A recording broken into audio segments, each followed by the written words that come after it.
Subhanaka la ilma lana illa ma 'allamtana innaka antal alimul hakim. Rabbi shrah li sadri wa yassir li amri wa hlul 'uqdatam min lisani yafqahu qawli. Qala musannif rahimahullahu ta'ala wa nafa'ana bi 'ulumihi fid dharain amin.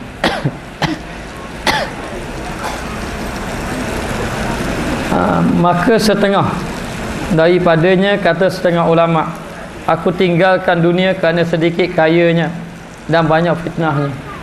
Banyak fitnahnya dan segera binasanya, dan jahat taulan bersekutu dengannya. Kata setengah ulama sufi mengatakan bahawa ia meninggalkan dunia kerana sedikit kayanya, yakni sedikit manfaatnya.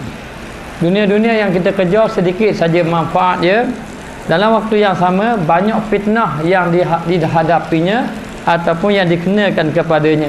Dan dunia ini akan binasa, segera binasa dan jahat taulan, yakni bila aku dapati aku kejar kepada dunia, banyak perkara-perkara buruk, kawan-kawan yang jahat, kawan-kawan yang cuba menjatuhkan dia, ataupun perkara yang aku dapat itu binasa juga akhirnya.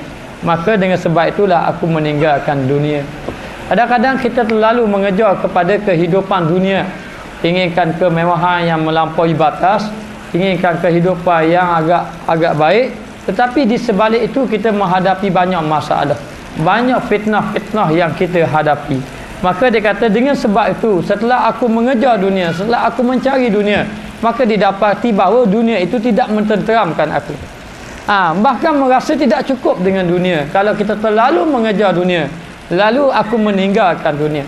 Maksud meninggalkan dunia bukan kita tolak dunia, tidak. Kita dihendaki mencari kehidupan di atas muka dunia, tetapi dengan arti kata tidak meletakkan dunia di dalam hatinya. Lalu aku tidak meletakkan dunia di dalam hati. Apa-apa yang Allah Ta'ala berikan kepada aku, aku bersyukur. Alhamdulillah, inilah rezeki, dan merasa cukup dengan apa yang ada. Ada pun orang yang mengejar dunia, dia tidak akan rasa cukup dengan dunia yang ia ada. Benarlah Nabi mengatakan bahawa orang kalau terlampau mengejar dunia, kalau diberi 2 lembah emas tidak akan cukup, ingin 3 lembah emas. Orang yang ada 3 lembah emas, 3 bukit emas, tidak akan cukup kalau boleh ada 4 bukit emas. Begitulah kehidupan manusia. Kalau hatinya dipenuhi dengan dunia ataupun memikir sangat kepada dunia, maka oleh itu tinggalkanlah dunia, yakni tinggalkanlah memikirkan tentang dunia banyak-banyak, tetapi banyaklah memikirkan akhirat.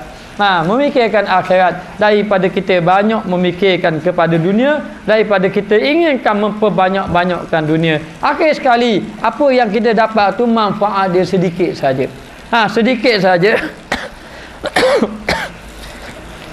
Yang dapat fitnah yang banyak, dosa yang banyak, ataupun kesusahan, tidak ada ketenangan dan sebagainya.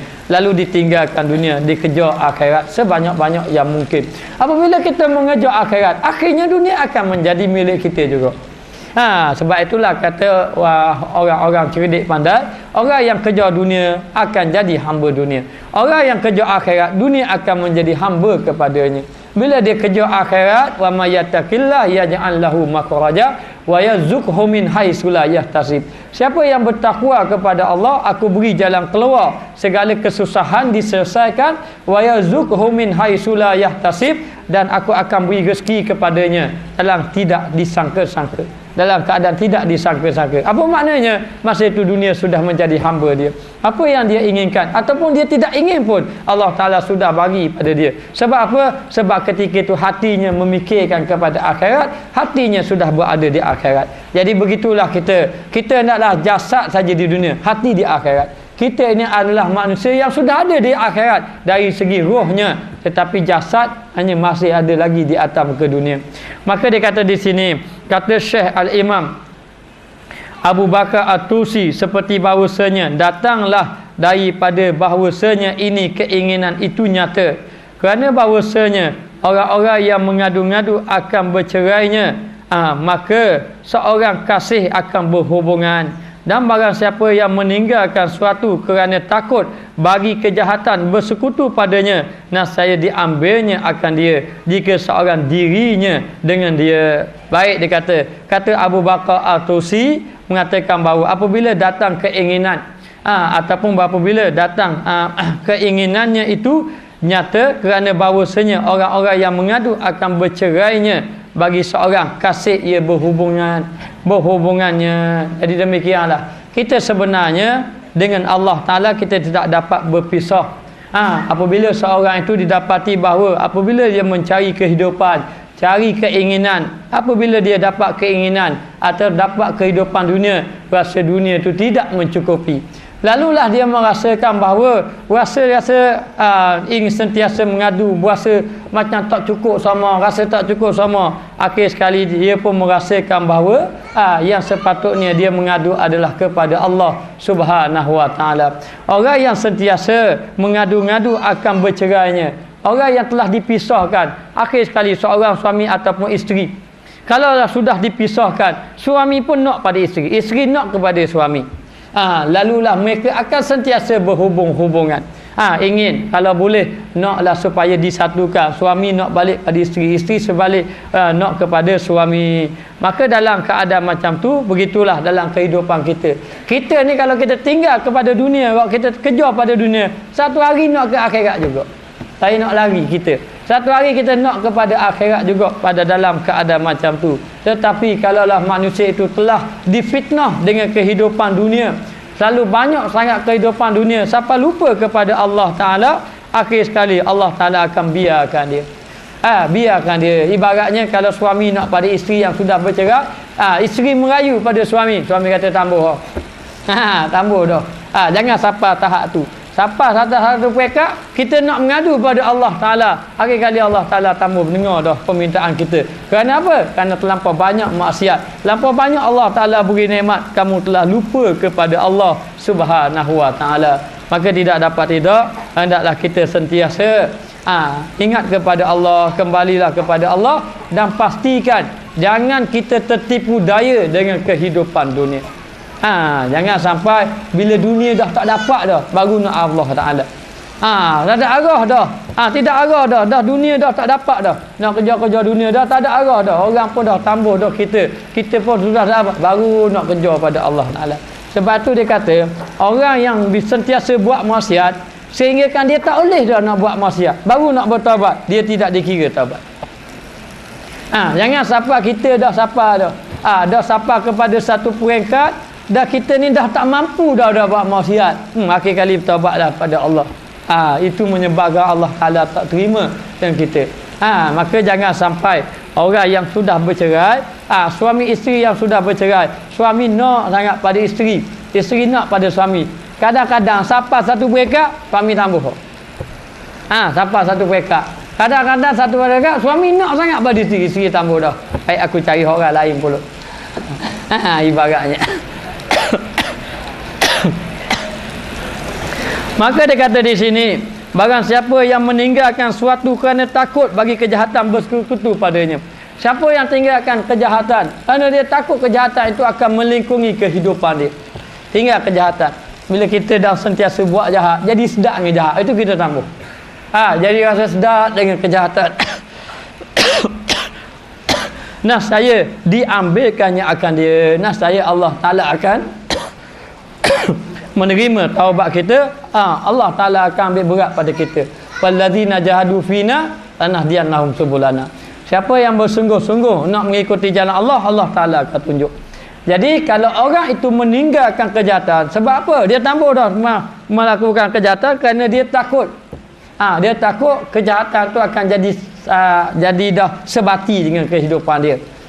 Ataupun dia tidak mahu mati dalam keadaan buruk, ataupun dia tidak mahu sentiasa berada di dalam maksiat kepada Allah Ta'ala. Nascaya diambil akan dia. Nascaya Allah Ta'ala akan terima dia. Terima akan dia. Jika seorang dirinya dengan dia, walaupun dia dalam keadaan seorang diri, ataupun dengan arti kata dia ni ingin kembali kepada Allah Subhanahu Wa Ta'ala. Jadi yang pertama kita kena faham, biarlah kita sekarang inilah kita bertaubat kepada Allah, kembali kepada Allah. Sebelum Allah Ta'ala tidak menerima kita, maka kita kembalilah kepada Allah Ta'ala. Dan yang kedua, kita kena ingat, jangan tertipu daya dengan kehidupan duniawi. Kehidupan duniawi adalah kehidupan yang penuh dengan tipu daya. Penuh dengan tipu daya. Ramai manusia yang dilalaikan oleh Allah Ta'ala Kerana mereka itu telah ditipu daya dengan kehidupan dunia. Kadang-kadang mencari harta siang dan malam sampai lupa kepada Allah Ta'ala. Tidak ada masa untuk nak buat amal ibadat, tetapi masa untuk mencari harta cukup banyak. Kadang-kadang macam-macam dia boleh cari alasan untuk mencari harta, tetapi bila untuk mencari agama, macam-macam juga alasan untuk menolaknya. Sibuk dengan benda ni, tak boleh pergi lagi, keadaan tidak mengizinkan, tak sampai masa lagi, macam-macam lah mereka tolak. Ini satu bahaya yang menimpa seorang itu, menyebabkan seorang itu lalai kepada Allah Ta'ala. Biasanya kenapa berlaku macam tu? Kerana di dalam hatinya penuh memikirkan tentang dunia.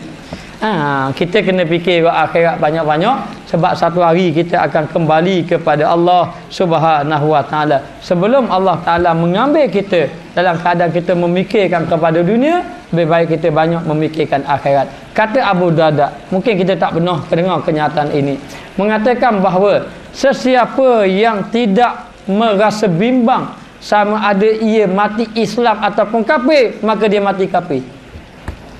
Sesiapa yang dia tak pernah bimbang sama ada dia mati Islam ke dia mati kafir, dia tak pernah fikir benda tu, dia akan mati dalam keadaan kafir. Ada seorang ulama, kalau tak silap saya, Sufyan Tsauri. Dia kata, aku tidak bimbang kalau aku mati dalam keadaan bawa dosa. Aku yang lebih bimbang sangat, aku mati dalam keadaan tercabut iman. Bawa dosa, iman tidak tercabut lagi. Tapi aku ini sangat bimbang mati dalam keadaan tercabut iman. Sufyan Tsauri, orang yang ahli ibadat, kuat ibadat, alim ulama, orang yang begitu soleh, tapi dalam keadaan macam tu sentiasa menangis.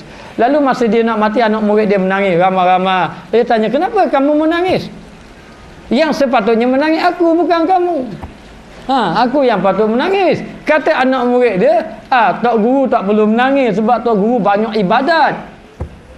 Ibadat yang soleh, banyak ibadat. Dia mengatakan semua itu tidak memberi apa-apa pada diri aku. Tidak dapat menyelamatkan dengan aku dengan ibadat yang begitu banyak. Kadang-kadang ibadat inilah membinasakan kita. Sebab apa? Dengan ibadat kita rasa sombong. Kita buat ibadat banyak pada orang, dengan ibadat kita rasa lepas dengan Allah Ta'ala, sebab kita rasa baik dah dengan Allah Ta'ala. Ini yang menyebabkan kita terhijab dengan Allah Ta'ala. Jadi tidak dapat tidak, kita kena ingat kehidupan dunia sementara. Ingat tetap, Nabi kata kamu duduk atas muka dunia seperti dua. Yang pertama seperti orang musafir. Seperti pertama orang yang musafir. Bila orang musafir, walaupun kita duduk di negara orang duduk negara orang lama mana pun, hati kita teringat mau nak balik. Maka Nabi kata mu duduk atas muka dunia macam orang musafir. Orang yang musafir. Bila orang yang musafir, dengan arti kata, walaupun kamu duduk di dunia, kamu ingat sama ke akhirat. Kerana akhirat tempat kembali kamu. Tempat kembali kamu. Dan orang musafir ni, kalau dia duduk negara orang, tiba-tiba dia nak balik. Allah, gembiranya dia rasa.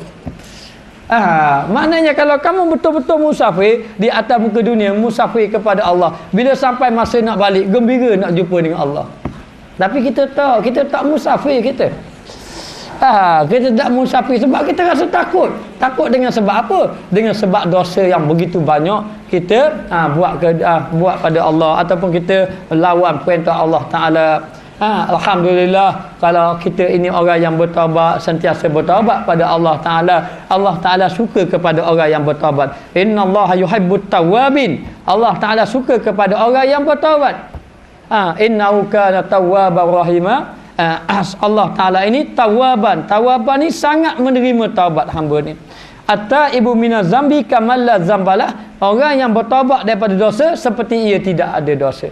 Tidak ada dosa. Maka hari ini banyak kita mengaku di hadapan Allah, kita banyak tertipu daya dengan kehidupan duniawi yang melalaikan kita daripada kehidupan akhirat. Maka ambillah dunia sekadar yang perlu. Jangan sampai dunia itu melalaikan kita kepada Allah Ta'ala.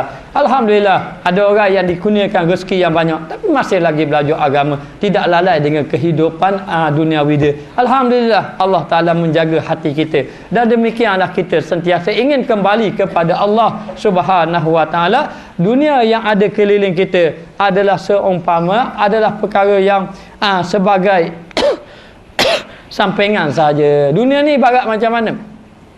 Dunia ni ibarat orang yang bermimpi. Dalam kita bermimpi, kadang-kadang kita bermimpi dapat harta banyak, mimpi saja. Dapat harta banyak. Tetapi apabila kita terkejut daripada mimpi, apa yang kita ada? Tak ada apa. Itulah dia dunia. Kita nanti bila kita dibangkitkan oleh Allah, betul-betul kita rasa macam mimpi. Betul-betul kita rasa macam mimpi. Mana harta aku datang ke dunia? Tak ada, habislah harta tu. Barulah kita sedar pinjaman saja datang ke dunia. Yang dapat harta pinjam saja. Yang dapat harta semua pinjam saja. Yang dapat kedudukan pinjam saja. Yang dapat kemasyhuran semua pinjaman sahaja. Pinjaman saja. Jadi bila kita pinjam saja, kita kena tahu akhir sekali kita akan dihantarkan kembali kepada Allah Subhanahu wa taala. Perkataan yang sehingga-hingganya itu padanya barang yang berkata Syekh kami iaitu Imam Haramaini. Dua imam Masjidil Haram dengan Madinah. Imam Haramaini, dua tanah haram, iaitu bernama Al-Juwaini, bahawasanya dunia itu seteru Allah. Kamu ketahuilah, dunia itu seteru Allah. Musuh kepada Allah Ta'ala dunia. Musuh Allah Ta'ala adalah dunia. Dunia ni musuh. Sabit dunia ini orang lawan Allah. Sabit dunia ni orang tinggal suruhan Allah Ta'ala. Lalu kata ulama, ketahuilah dunia ini adalah musuh Allah Subhanahu wa Ta'ala, seteru Allah Ta'ala. Maka dia kata di sini, seteru Allah dan engkau kasih akan dia, kau kasih akan dunia, bermakna engkau kasih kepada seteru Allah Ta'ala.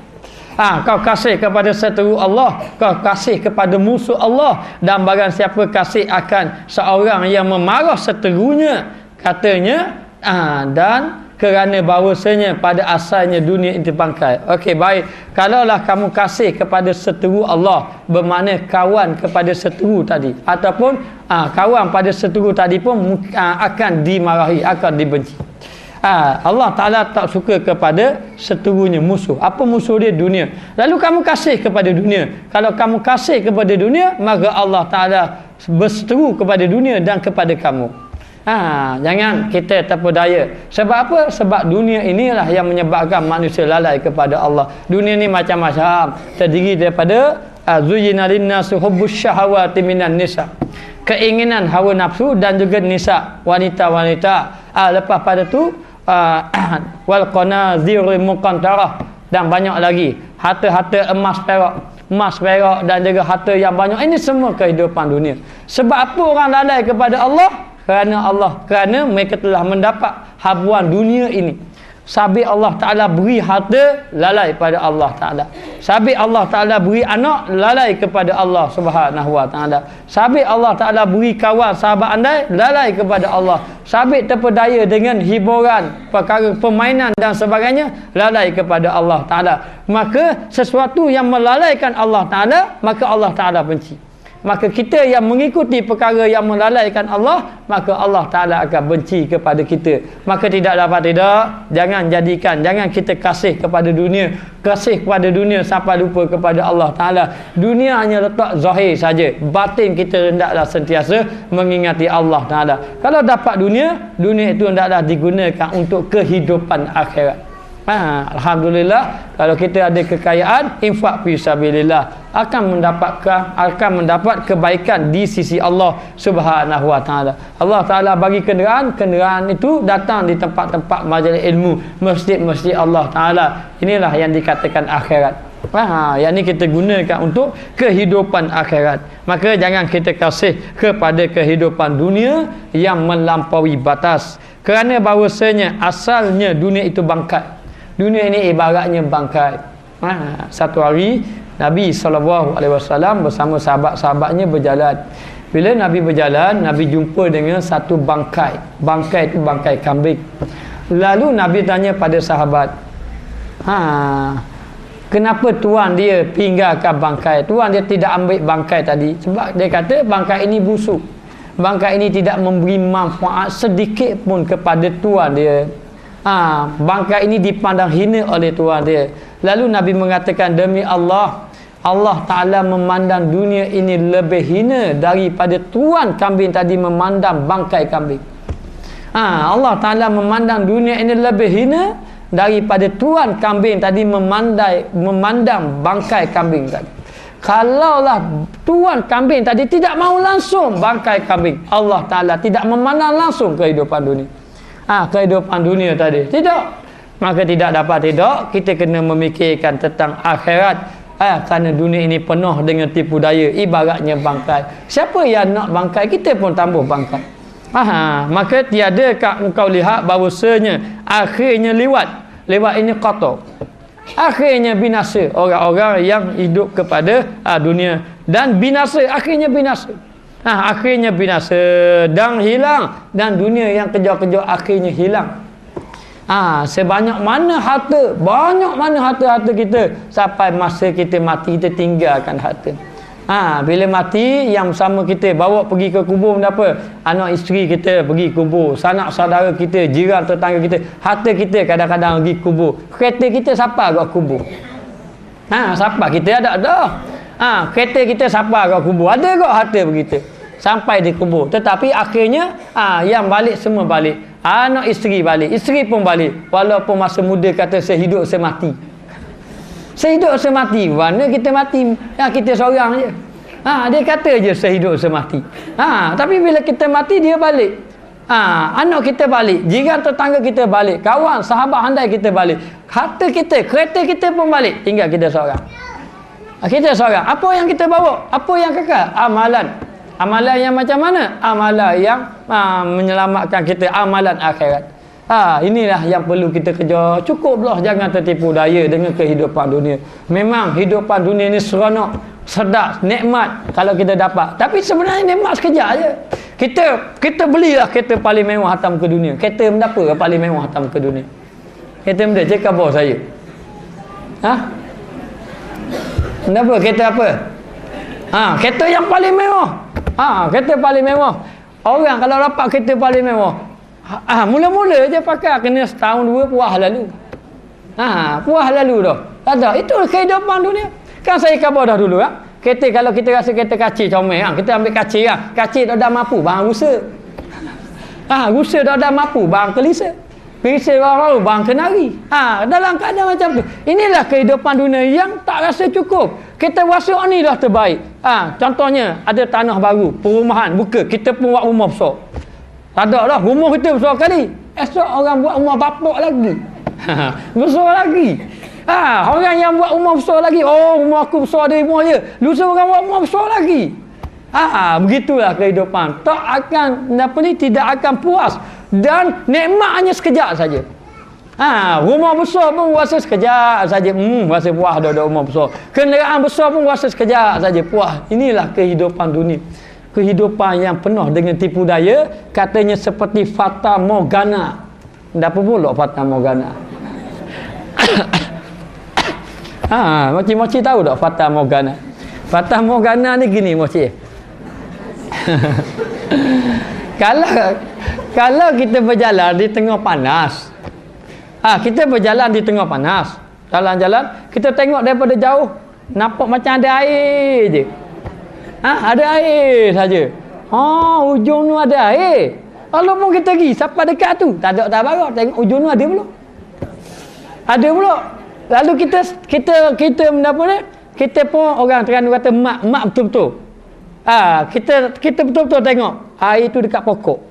Tengok daripada jauh, air tu kat pokok. Pasti kalau kita pergi kat pokok tu ada air. Sebab kita tengok daripada jauh, panas terik. Kita pergi kat pokok, tak ada pula, ada ujung tu. Itulah yang nampak gambaran seperti air itu dipanggil fata morgana. Fata morgana. Maka nak beritahu, dunia inilah kehidupan dunia ni seperti fata morgana, tipu daya, nampak je comel, indah khabar daripada rupa. Penuh dengan kelalaian. Akhir sekali kita duk kejar. Kita kejar dunia, umur kita semakin pendek. Kita kejar umur semakin pendek. Akhir sekali kita pun diambil oleh Allah Ta'ala, tidak melakukan amal ibadat. Kita akan jadi manusia yang serugi-ruginya. Baik, kita tengok. Maka binasa, dunia ini akan binasa dan juga hilang dunia ini. Dunia ini akan hilang. Semua tu dunia akan hilang. Dari segi anggota kita pun, mana mata akhir jadi tak nampak, telinga pun jadi tak dengar, mulut pun tak boleh nak cakap dengan baik, tubuh kita menjadi lemah, kita pun dah jadi tak erat. Begitu juga dengan harta kita. Akhir sekali kita pun tinggalkan segala-galanya. Yang juga hampas ataupun habis, binasa. Tetapi adalah dunia ini bangkai, ataupun kita boleh kata dunia itu orang-orang yang apa ni, orang-orang yang cerdik pandai mengatakan dunia ini bangkai, dilama dengan tip. Bangkai tapi dilama dengan tip. Tip ni minyak wangi-wangian. Dilama dengan wangi-wangian. Oh, sedapnya bau, padahal lama je. Kena lama saja, habis minyak bawang busuk mula. Akhir sekali dilama dengan tip ni dengan wangi-wangian dan disadur dengan perhiasan. Dia letak pula dengan perhiasan, sadur dengan perhiasan dari segi zahir. Maka kena tipu daya dengan zahirnya. Tipu daya dengan zahir saja. Zahir saja tipu daya. Dia kata zahir saja nampak cantik tapi dalamnya bangkai rupanya. Nampak je wangi saja, nampak je disadur dengan perkara comel, luar saja. Oleh orang yang lalai, maka orang yang lalai ada orang yang tertipu daya dengan kehidupan dunia dia. Jadi kita jangan tertipu daya dengan kehidupan dunia. Hari ni orang bangun pagi, siang malam cari harta boleh, tapi untuk nak mencari ibadat kepada Allah ataupun nak bertaubat kepada Allah tidak ada masa. Rugi kita. Sedangkan kita semakin hari semakin binasa. Lepas tu Nabi kata rebutlah beberapa perkara sebelum datang beberapa perkara. Di antaranya apa? Rebutlah waktu hidup, waktu muda sebelum sampai waktu tua kita. Waktu muda ni kita nak buat amal ibadat sebanyak-banyaknya. Orang-orang muda pula duk akak motor, dia panggil congek motor lagi. Duk congek motor pula, habis masa begitu saja. Sedangkan masa muda kita ditanya oleh Allah Ta'ala. Patutnya masa muda ni lah masa untuk kita nak buat amal ibadat pada Allah. Orang muda tertipu daya pula. Dia kata kita ini masa muda-muda ni lah kita nak enjoy, kita nak berseronok-seronok. Muda datang sekali, khabar ke dia, hidup datang sekali je. Maka akhir sekali dia kata siapa tua ke kita beribadat banyak-banyak, kita qada dulu-dulu. Itu cakapan orang yang tertipu daya dengan kehidupan dunia. Yang pertama kita kena faham, kita tak tahu kita mati bila. Yang kedua, nanti kita dah tua dah, kita tak nak buat ibadat banyak-banyak. Masa muda lah buat amal ibadat. Maka jangan tertipu daya. Masa muda jangan rebut sebelum datang waktu tua. Waktu miskin sebelum datang, waktu kaya sebelum datang waktu miskin. Waktu kaya ni infaklah harta fi sabilillah. Waktu sihat sebelum datang waktu sakit. Ni sihat ni alhamdulillah, pergi gunakan kesihatan tadi, pergi belajar ilmu agama. Ni masa sihat nanti. Masa sihat. Ramai ada orang bila mari kata Allah, saya nak dengar sangat, dia kata tak ada arah lah, tak berapa sihat. Tapi masa sihat tu dah hari tak bagus. Maknanya masa sakit Allah nak marinya belajar. Lalu dah faham kata Allah, kalau Allah Ta'ala aku beri sihat, Allah Ta'ala beri sihat pada aku akan pergi belajar. Pergi belajar. Lalu Allah Ta'ala beri sihat, dah mari juga. Tertipu kita, terpedaya kita dengan kehidupan duniawi. Dunia ni akan meninggalkan kita.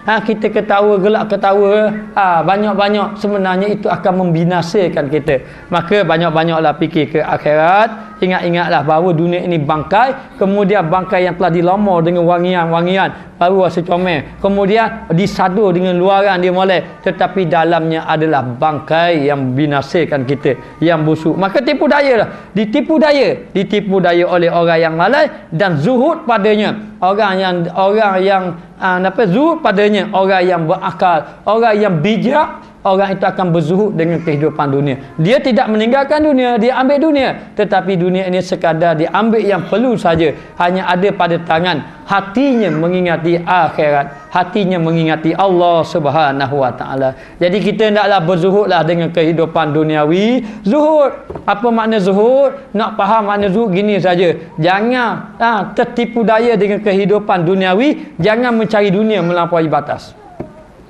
Kalaulah kita ini ada kehidupan dunia, tapi kehidupan dunia itu tidak melalaikan kita, maka zuhudlah kita. Kita ini orang yang zuhud. Tapi kalaulah kita ini tertipu daya dengan kehidupan duniawi, berasa tamak dengan apa yang kita telah ada. Dia sebut dah, zuhud ini mendapat dua perkara. Dia kata zuhud ni mendapat. Yang pertama, tidak mencari apa yang tidak ada pada dirinya. Itu zuhud. Tidak ada, tak cari. Sekadar yang ada ni alhamdulillah, zuhud. Dah yang ada ni sekadar alhamdulillah, kemudian beribadat pada Allah. Yang kedua, zuhud ni apa? Yang ada lebih-lebih dibahagikan kepada yang lain. Lebih-lebih.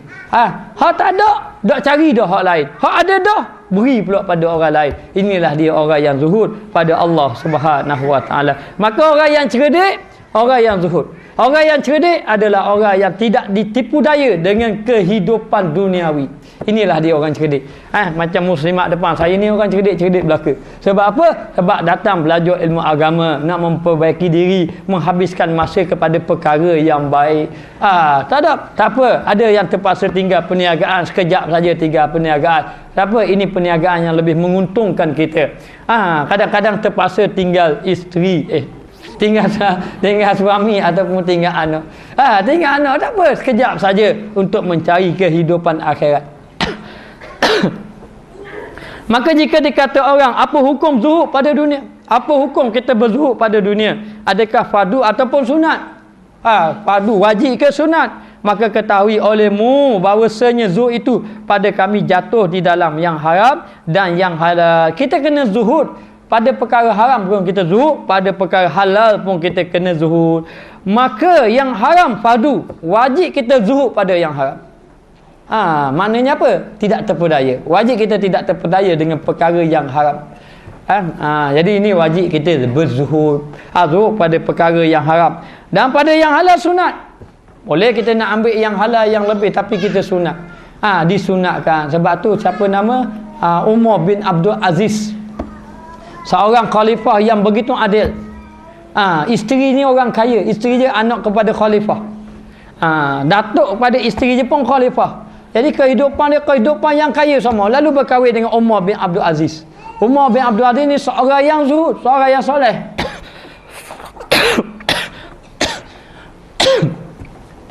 Lalu dia pun jadi khalifah. Jadi dia jadi khalifah. Kalau jadi khalifah ni nak jadi kaya raya boleh lah khalifah. Dah jadi Perdana Menteri, esok lusa jadi Perdana Menteri, lebih jadi kaya raya lagi. Maknanya kalau dah jadi Perdana Menteri, dah jadi menteri, dah jadi wakil rakyat, nak jadi kaya boleh. Jadi Umar bin Abdul Aziz selepas dilantik menjadi khalifah, dia melihat bahawa kehidupan isteri dia melampaui batas mewah. Sebab apa? Sebab ayah dia orang yang kaya, ayah dia khalifah. Kemudian datuk dia pun khalifah. Jadi nak beritahu kaya raya dia. Kaya raya. Jadi dalam keadaan dia tengok isteri dia kaya raya, lalu dia kata pada isteri dia, kalung yang ada pada kamu ini, aku nak suruh kamu infak fi sabilillah, beri kepada Baitul Mal. Maknanya boleh dia nak tu, tak salah. Halal bagi isterinya memakai kalung yang tu, tetapi dia takut isterinya tertipu daya ataupun dia takut bimbang, takutnya isterinya hanyut dalam kehidupan duniawi. Lalulah dia pun ambil kalung tadi, infak fi sabilillah tu, beri kepada Baitul Mal. Pada peringkat awalnya isteri dia tak setuju. Apa salahnya? Ini kalung ini daripada ayah saya, beri pada saya.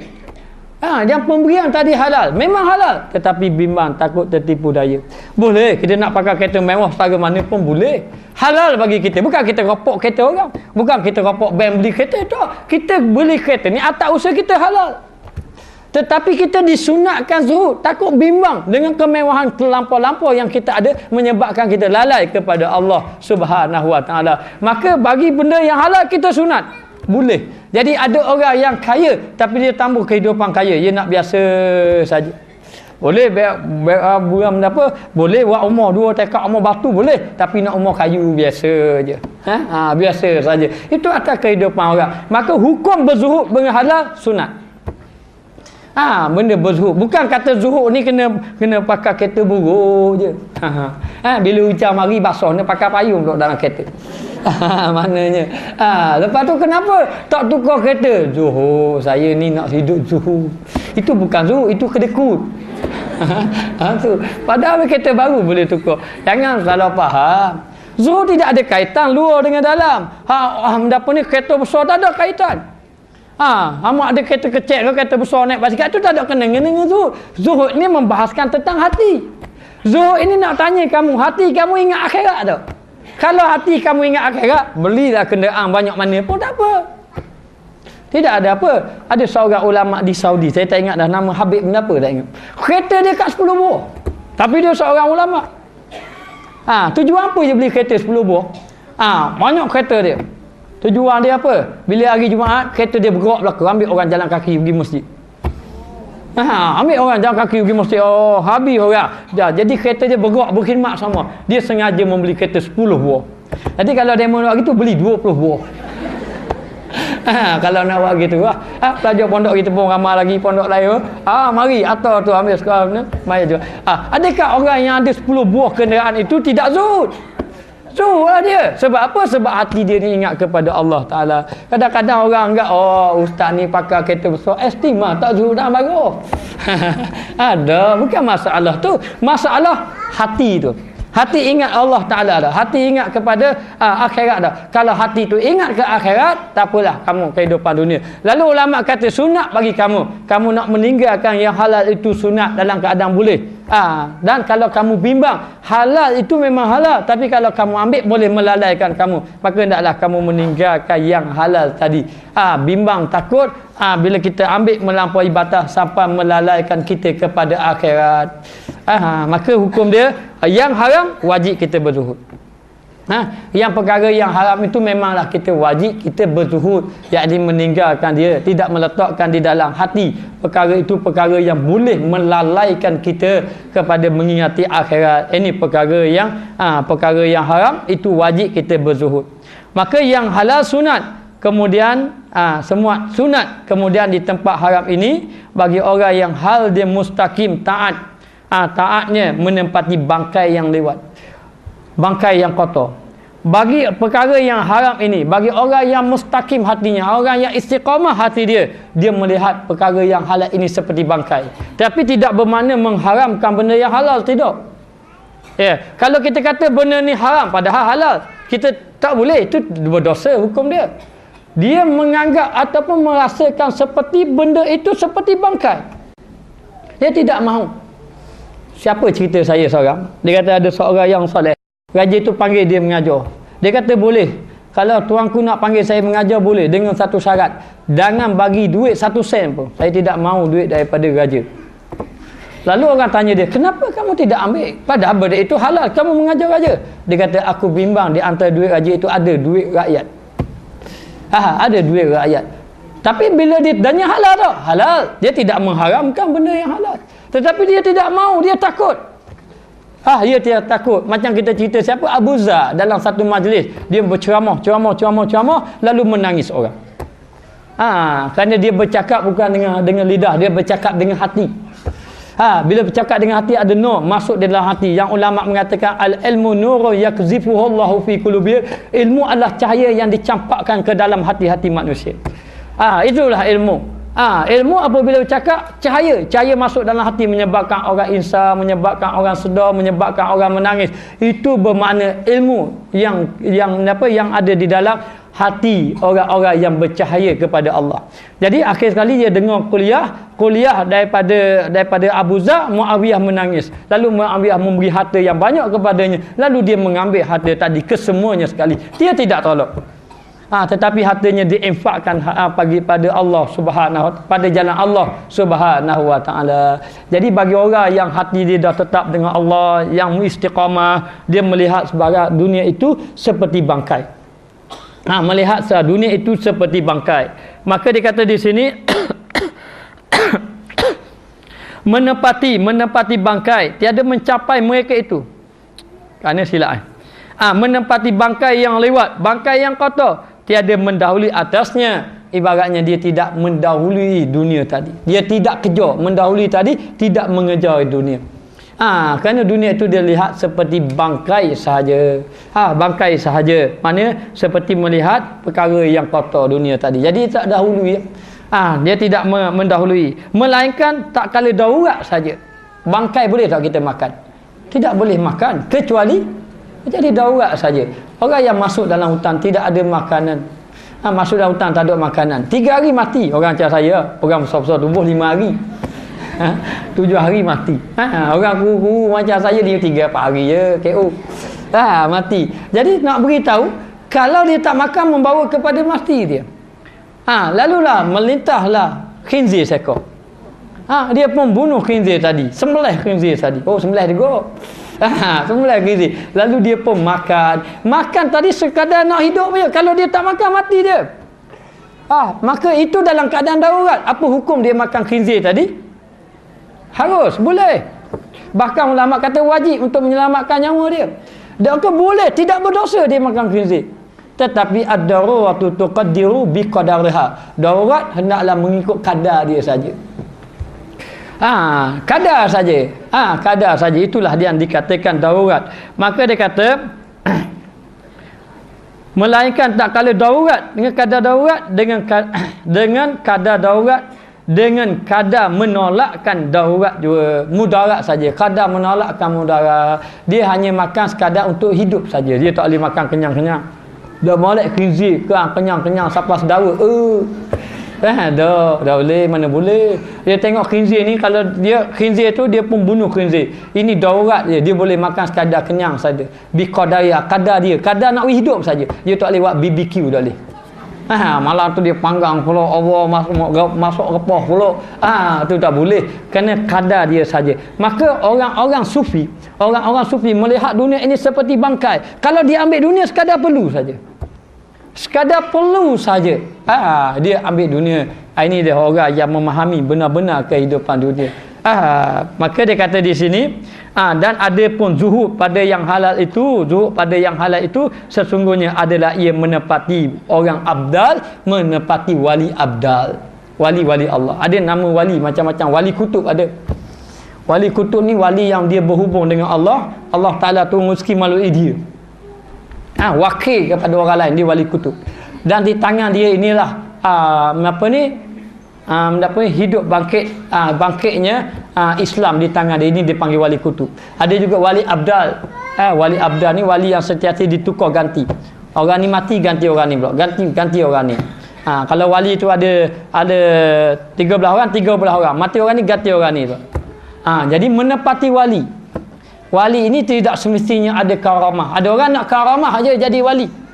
Nak jadi wali tujuannya nak jadi karamah. Nak jadi karamah. Tak semestinya. Wali-wali ini kalau dia dapat karamah pun dia boleh terhijab dengan Allah.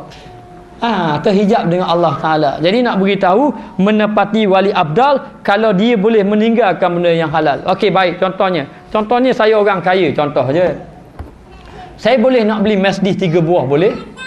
Saya boleh nak beli kereta Ferrari ke pun boleh. Nak beli kereta mahal pun boleh. 500 juta pun saya boleh buat keluar piti. Contoh je. Maknanya saya ni kaya raya. Tapi saya tambah, saya nak pakai Toyota GL saja. Ataupun saya nak pakai Nissan Sunny saja untuk senang saja. Ataupun saya nak pakai kereta Estima buruk saja.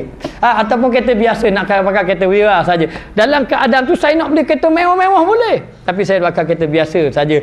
Biasa saja. Itu nak mengambil sekadar yang perlu saja.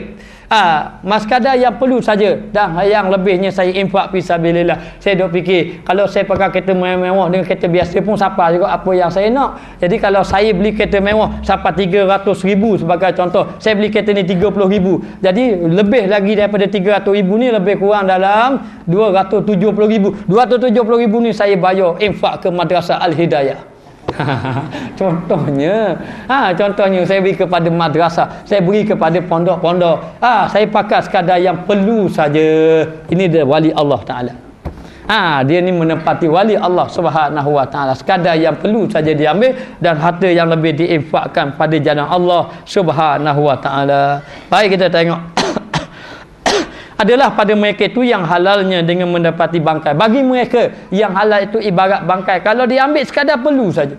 Tak pakai kereta tak boleh juga. Nak dakwah macam mana? Pakailah kereta. Tapi pakai kereta apa? Dia pakai kereta hop-hop. Pakai kereta kecil pun pada anda. Kalau dia rasa macam tu. Tapi kalau dia nak ambil yang halal tu tak ada masalah. Tapi kalau dia sampai kepada satu peringkat, dia tu nak ambil yang halal dan yang lebih-lebih tu ibarat dia boleh membinasakan dia ataupun benda yang tambah bagi dia kerana dia melihat seperti bangkai yang busuk, bangkai yang buruk, maka itulah dia orang yang menepati kadar wali Allah Subhanahu Wa Taala. Maka tiada mencapai mereka itu daripadanya, dia tidak ambil daripadanya melainkan kadar yang sedikit. Ambil yang sedikit saja. Pada padang mana-mana yang perlu pakai yang tu saja. Itulah dia orang yang dapat orang yang tidak tertipu daya dengan kehidupan duniawi. Kita jangan tertipu daya dengan kehidupan duniawi. Kerana kehidupan duniawi ini kehidupan yang membinasakan kita. Kerana dunia ini akan kita tinggalkan. Satu hari nanti kita akan berjumpa dengan Allah Subhanahu Wa Taala. Yang kita kerja sangat banyak-banyak tu, yang banyak-banyak itu akan memberati kita di negeri akhirat. Kita pergi dekat Rata Panjang, kita beli barang, banyak-banyak beli barang-barang. Orang lain boleh lepas dah dekat kastam, kita tak lepas, banyak nak dia cek pada kita. Sebab apa? Cek banyak beli barang. Jadi susah kita nak balik. Ada pun tak beli barang banyak, pergi jalan saja Rata Panjang. Beli baju selah je. Lepas gitu je, custom tak cek mana. Maka demikianlah kita. Kali kita akan datang di hadapan Allah Ta'ala. Allah Ta'ala akan melihat amalan-amalan kita. Dan ramai manusia yang tertipu daya dengan kehidupan dunia. Sedangkan dia buat rumah besar-besar, rumah 2-3 juta rumah sebagai contoh. Padahal dia duduk lama mananya. Habis kuat 20 tahun, 30 tahun saja dia tinggal saja. Dia tinggal. Macam saya cerita dahulu. Saya cerita dulu. Tak apa ulang. Kita pergi ulang setiap kali tak apa. Saya ulang. Contohnya macam mana? Ada seorang tu dia ni berniaga. Dia buat mi goreng. Berniaga daripada kedai kecil. Kemudian maju kedai, jadi kedai dia semakin besar. Masa kedai kecil sembahyang 5 waktu tidak ditinggalkan. Tutup awal-awal, pergi masjid surah belajar. Alhamdulillah. Kemudian semakin lama semakin tinggal, kuliah pun tinggal, pengajian ilmu pun makin tinggal. Tapi sembahyang tidak ditinggalkan. Tapi perniagaan semakin besar. Sehingga perniagaan dia maju. Maka bila perniagaan maju, biasanya yang maju Allah Ta'ala uji dekat waktu nak sembahyang tu maju. Masa itulah yang maju, masa ketika tu lalu dia uji oleh Allah Ta'ala. Maka bila dia nak semayang maghrib saja, orang kata dah, dia orang apa dah, saya mi goreng 5 buku, saya 2 buku, saya 3 buku, 2 buku 2 buku nak dah 5 riyal masa goreng. Dia kira dah masa tu dah nampak dah, kau maju lalu dia kata nanti sekejap nanti lepas pada kita semayang. Lalu semayang maghrib dah lewat dah. Semayang maghrib lewat. Dulu semayang awal dah jadi lewat. Akhir sekali semakin maju, goreng sampai masuk waktu Isyak. Tinggal semayang maghrib. Isyak masih lagi semayang. Tetapi maghrib diqadhakannya. Qadha semayang dalam keadaan sengaja tinggal berdosa besar. Tinggal semayang dalam keadaan sengaja tinggal. Tapi kalau tinggal semayang sabit tertidur. Itu tidak mengapa. Tetapi kalau lah tertidur tak sembahyang subuh tapi tidur pukul 5 mana sabar itu berdosa juga. Berdosa. Jadi nak beritahu akhir sekali tinggallah maghrib. Lepas daripada tinggal maghrib, lepas pada tu perniagaan semakin besar, makin maju. Akhir sekali tinggal waktu Isyak. Sebelum nak tinggal sembahyang Isyak lewat. Dah orang baru habis pukul 12 baru habis, pukul 11 baru habis, pukul 12 dok kemah kat pukul 1 sembahyang Isyak. Allahu akbar. Jamak takdim dengan jamak takhir dengan maghrib tadi. Mana sembahyanglah bila dia sembahyang. Akhir sekali kadang-kadang lewat jadi letih tak sembahyang. Akhir kali tinggal 2 waktu. Daripada tinggal 1 waktu jadi 2 waktu. Perniagaan semakin maju, rumah pun semakin besar, kenderaan pun makin bertambah. Tapi walaupun rumah besar tak duduk mana rumah. Duduk kedai banyak. Kenderaan besar saja, tak naik mana, jangan-jangan sekali je naik. Pakai kenderaan buat niaga tu, buruk tu. Akhir sekali rumah semakin besar, kenderaan semakin banyak, akhir sekali perniagaan semakin besar. Akhir sekali simpanan pun semakin banyak sampai masa Allah Ta'ala cabut nyawa dia. Apa yang berlaku? Mana rumah besar ditinggalkan dia. Mana kenderaan banyak diambil oleh anak-anak dia. Mana isteri kahwin baru.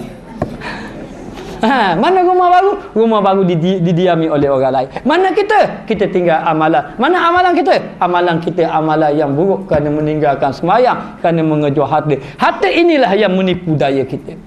Harta itu menipu daya kita. Maka tidak dapat tidak. Jangan kita tertipu dengan kehidupan dunia. Jangan disebabkan dunia kita tidak ada masa nak buat amal ibadat. Wala tulhikum amwalukum wa auladikum. Jangan kamu terpedaya dengan kehidupan dunia. Jangan kamu tertipu daya dengan harta benda dan juga anak pinak kamu. Yaumala yanfa'u malun wala banun. Hari itu hari yang tidak ada manfaat langsung harta benda dan juga anak pinak. Tak ada manfaat. Tidak ada anak manfaat. Dan anak pinak ketika itu yauma yafiru mar'u min akhi wa ummihi wa abi wa sahibatihi wa bani. Lari belaka. Anak lari, ayah lari, suami lari, isteri lari. Suami kata ni saya takkan awak dah kenal. Tak ada, saya dah kenal tangan bagus. Lari. Kenapa? Kerana hari itu sibuk dengan amalan masing-masing. Masa tu baru kata celaka sungguh dunia menipu daya aku. Celaka sungguh marah kepada dunia. Sabit dunia inilah yang meninggalkan aku. Lalu mereka mengatakan wa qalu law kunna nasma'u aw naqilu ma kunna fi ashabis sa'i. Kalau aku duduk atas ke dunia dahulu, aku mendengar dan aku berfikir. Ingat, orang masuk neraka sebab apa? Dua perkara. Yang pertama, nasma'u, tidak mahu dengar. Orang masuk neraka kerana tidak mahu dengar. Dengar juga kuskul hatahidil pagahid. Itu je dengar. Saya tak erti nak cakap orang lain. Itu je saya erti. Jadi yang pertama tidak mahu mendengar. Yang kedua, au naqilu, tidak mahu memikirkan. Kalau dia berfikir, dia pasti akan beramal. Dengan arti kata dia tidak beramal, akhir sekali binasa dia. Maka tidak dapat tidak, kita minta pada Allah, selamatkanlah kita di dunia ini. Jangan kita dilalaikan dengan kehidupan dunia dan kita nak mati dalam keadaan Allah Ta'ala meradai kita. Maka orang-orang sufi melihat dunia ini seperti bangkai. Dia tidak terpedaya. Dia tengok orang biasa saja. Walau kenderaan besar, walau apa-apa, yang dia bimbang apa? Dia tidak bimbang dia tidak ada kenderaan besar. Dia tidak bimbang dia tidak ada duit yang banyak dalam bank. Dia tidak bimbang dia tidak ada rumah yang besar.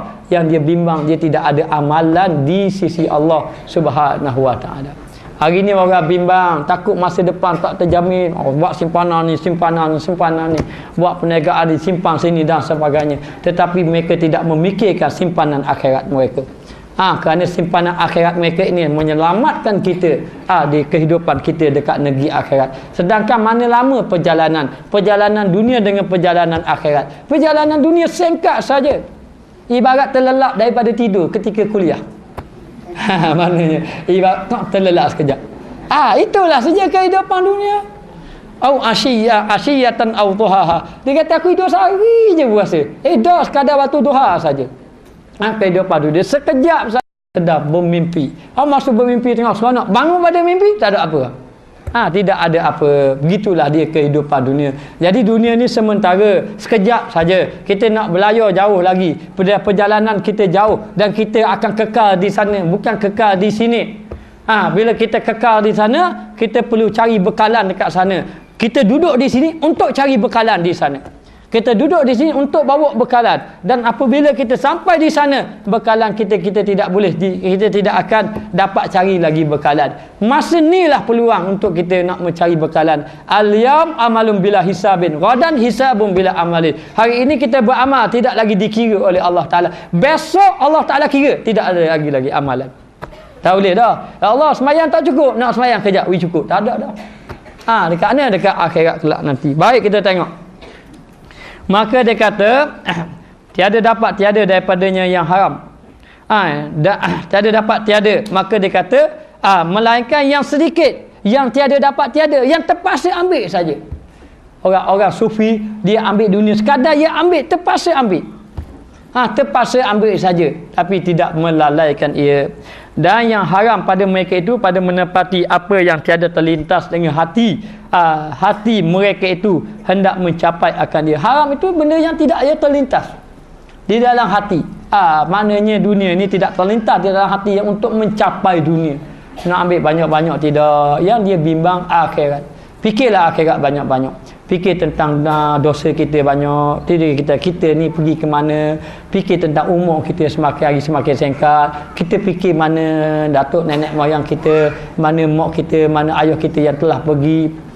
Mana dia amalan kita banyak mana dah kita bawa, bagaimana kita nak sembah depan Allah Ta'ala. Duk fikir itulah siang malam. Inilah orang yang cerdik, kata Nabi. Orang yang cerdik adalah orang yang buat bekalan dia untuk besok hari. Itulah dia orang yang cerdik.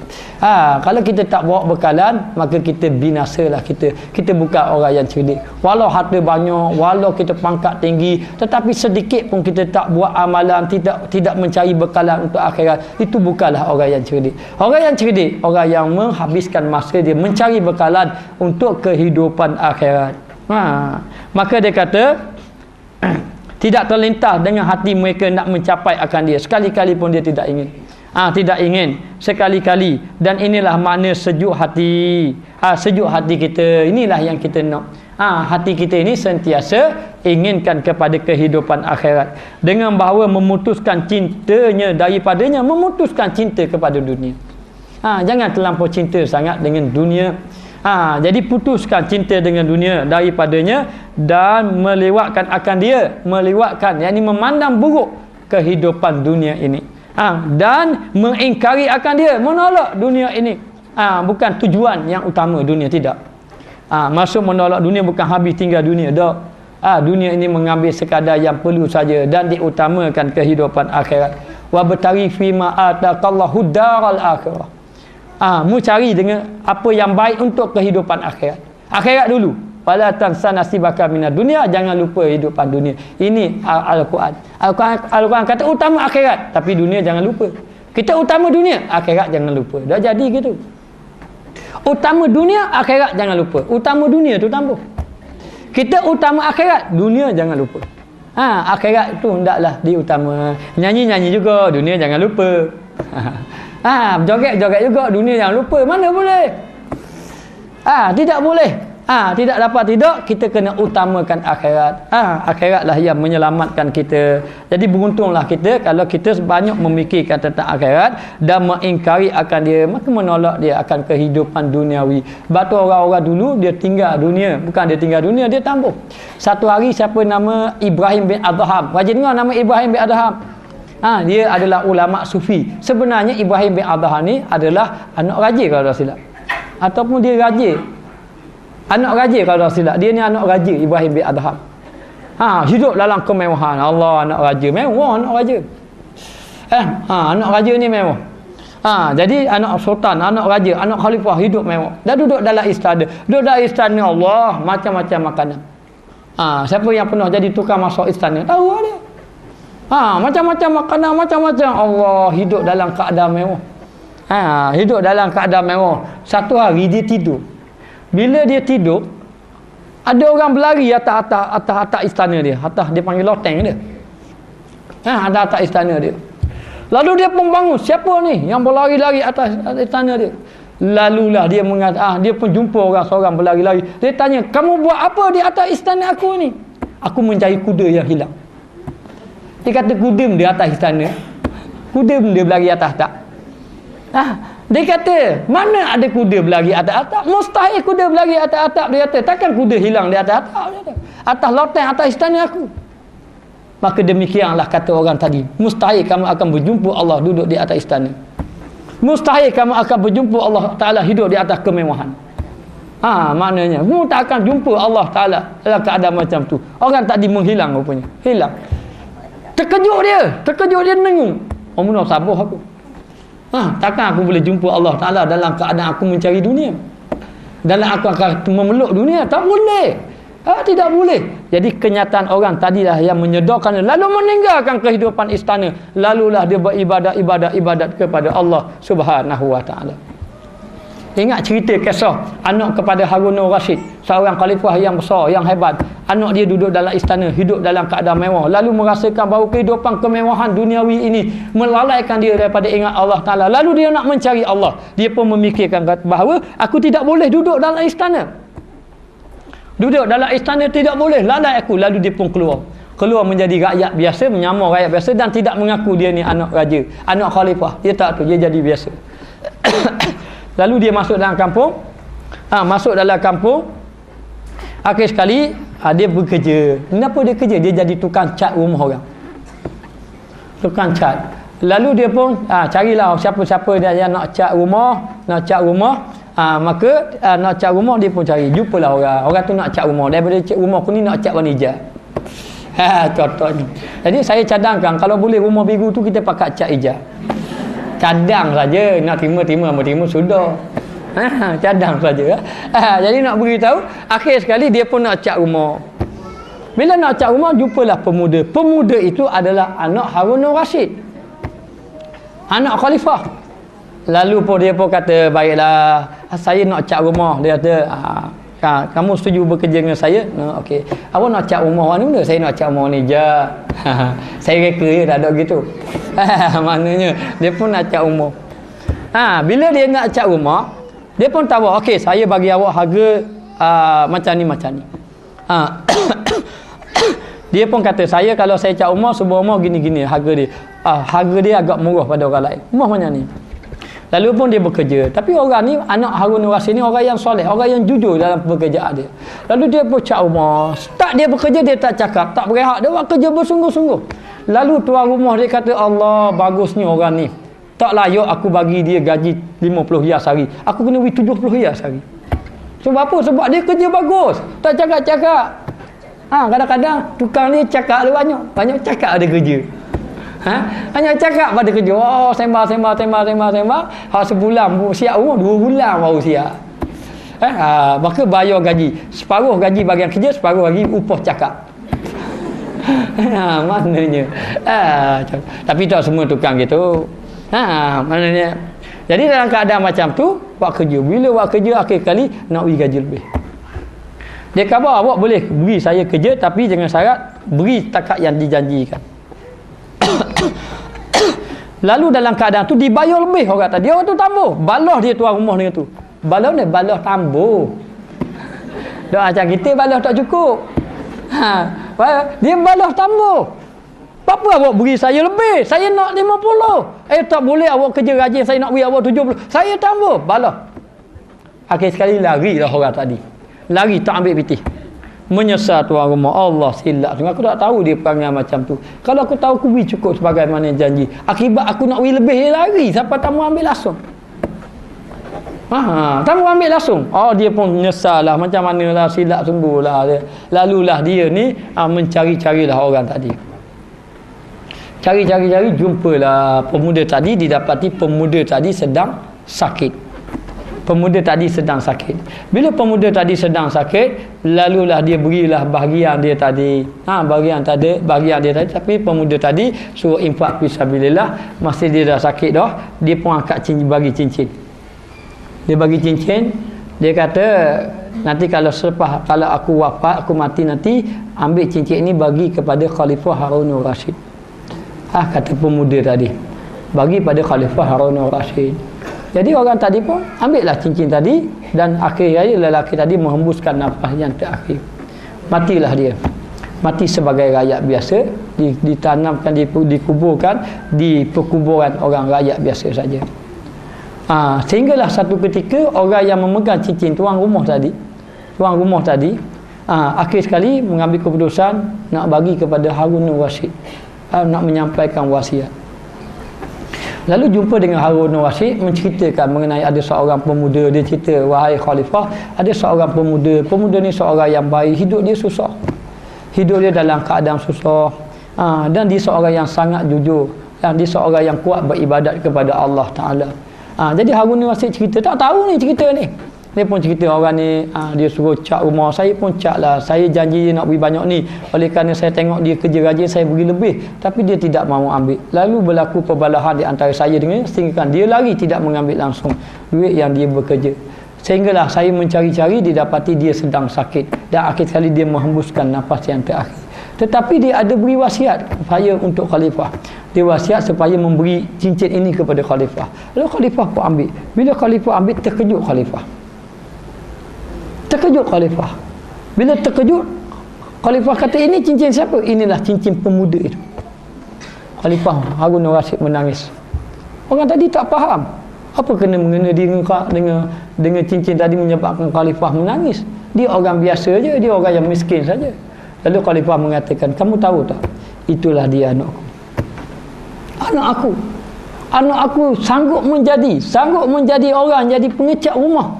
Cat rumah orang saja, hidup susah. Sedangkan dia duduk bersama aku, duduk dalam keadaan kemewahan. Dia lari daripada kemewahan. Katanya daripada aku, dia lari daripada kemewahan kerana dia mencari Allah Ta'ala. Mencari Allah Subhanahu Wa Ta'ala. Lalu khalifah tadi menangis. Sebanyak-banyaknya menangis. Kerana apa? Kerana menyesal adalah kehidupan dia dan menyedarkan dia, anak dia ini sanggup hidup dalam keadaan susah, lari daripada kemewahan. Kerana apa? Kerana setelah hidup di atas kehidupan dunia, duduk di atas dunia, hidup dalam keadaan kemewahan ini, tidak jumpa Allah, tidak mengenal Allah Ta'ala, lalu lari. Sedangkan aku ini duduk dalam keadaan kemewahan, lupa kepada Allah Ta'ala. Harun Rasyid menangis, sedar dia di atas kesilapan dia, sedar dia atas kealpaan dia kehadap Allah Subhanahu Wa Ta'ala. Jadi ingat, kita jangan terpedaya dengan kehidupan dunia, binasa kita kehidupan dunia, carilah kehidupan akhirat. Kalau kita dapat dunia, bersyukurlah kepada Allah, tapi pastikan dunia yang kita dapat jangan lalai kepada Allah Ta'ala. Zaman sahabat Nabi dahulu diceritakan dalam Al-Quran, wa iza ra'au tijaratan aw lahwan faddu ilaiha wa tarakuka qa'ima. Apabila diperlihatkan kepada mereka, yang pertama hiburan, yang kedua perdagangan, perniagaan, ditunjukkan kepada mereka dunia, hiburan dan juga perniagaan, mereka meninggalkan engkau wahai Muhammad ketika engkau membaca khutbah. Bayanglah Nabi membaca khutbah, tiba-tiba dihidangkan dunia di hadapan mata, mereka meninggalkan Nabi sehingga kan wataraku qa'ima, kamu berdiri dalam keadaan mereka meninggalkan kamu.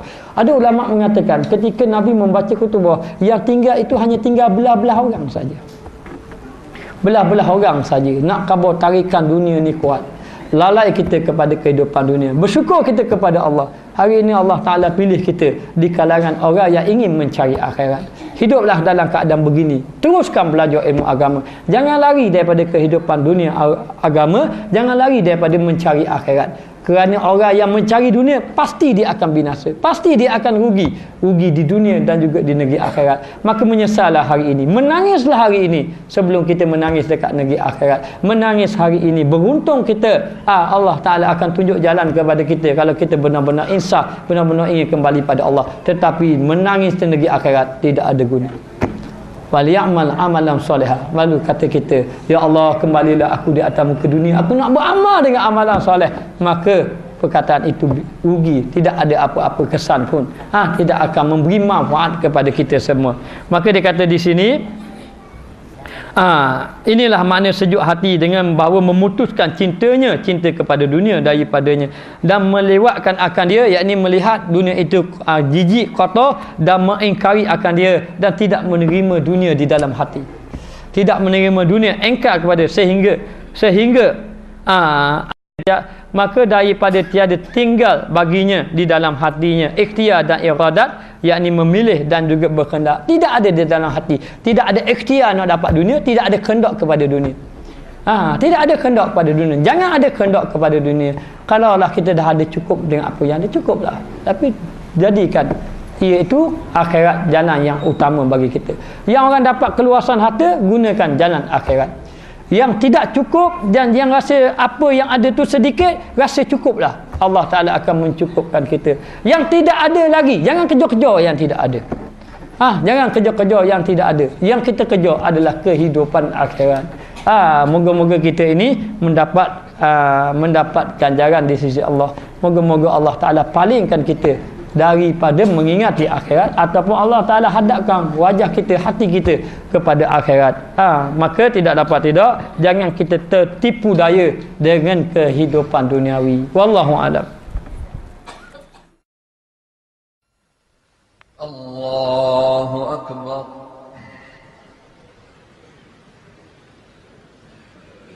الحمد لله رب العالمين الرحمن الرحيم مالك يوم الدين إياك نعبد وإياك نستعين اهدنا الصراط المستقيم صراط الذين أنعمت عليهم غير المغضوب عليهم ولا الضالين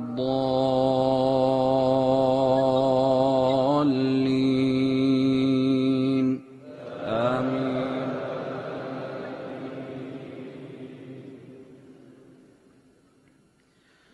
ألف لام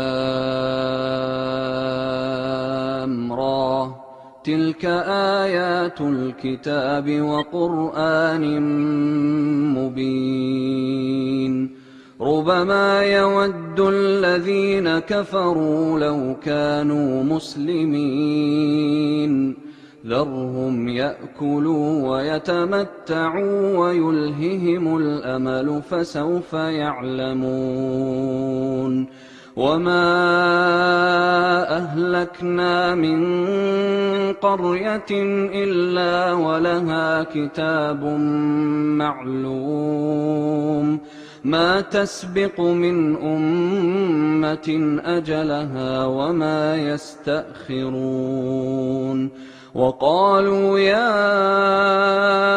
أيها الذي نزل عليه الذكر إنك لمجنون لو ما تأتينا بالملائكة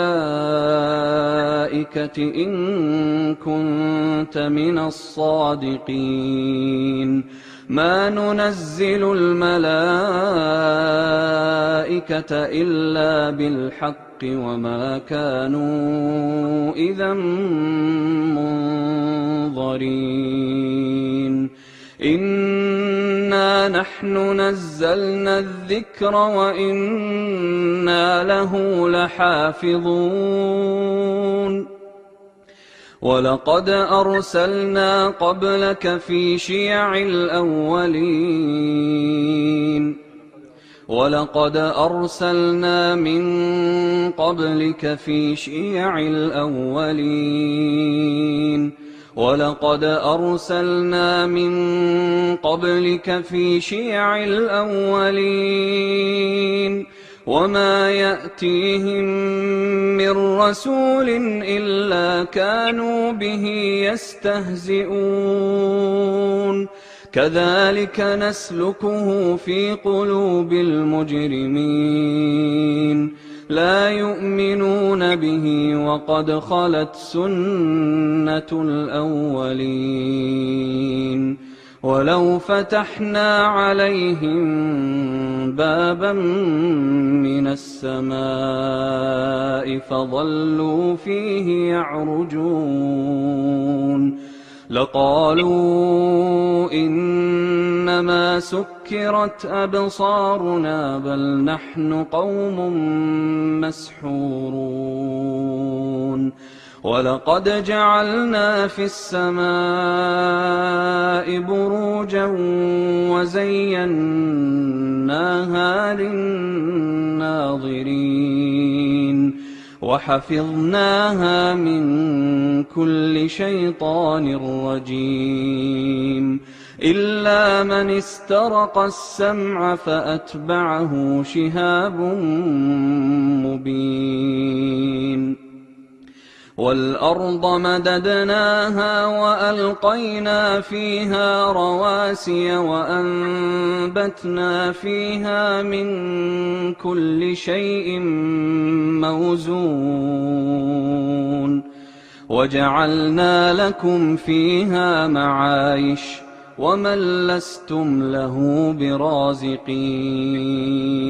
وإن من شيء إلا عندنا خزائنه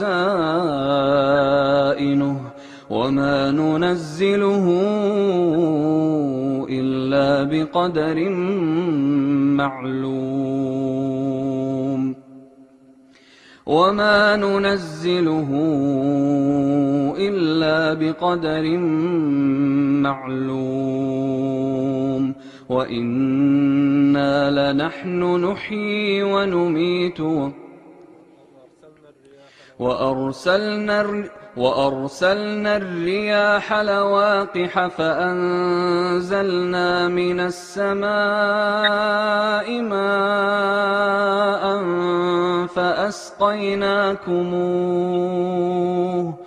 فأسقيناكموه وما أنتم له بخازنين وإنا لنحن نحيي ونميت ونحن الوارثون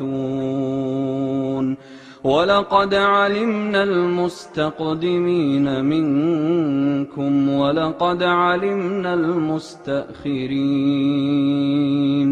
وإن ربك هو يحشرهم إنه حكيم عليم